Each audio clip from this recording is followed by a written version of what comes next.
जे नॉनव्हेज खात नाही त्यांनी अशी शेवगा रस्सा भाजी नक्की करून बघा.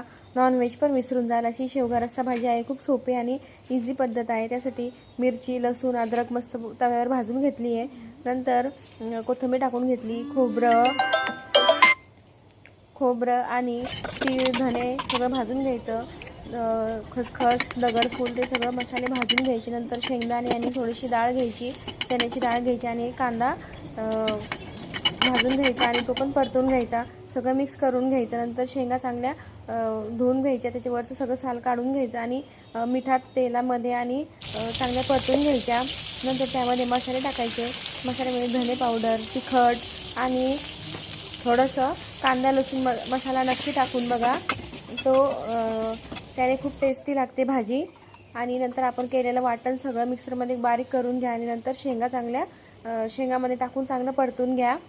ही रेसिपी तुम्ही नक्की ट्राय करा. खूप इझी आणि सोपी आहे आणि एकदम टेस्टी लागते.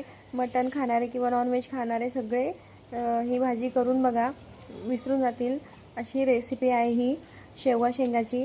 नंतर मीठ टाकून त्याला चांगलं 10 मिनटं उकळून दे. शेंगा चांगल्या शिजोस्तर.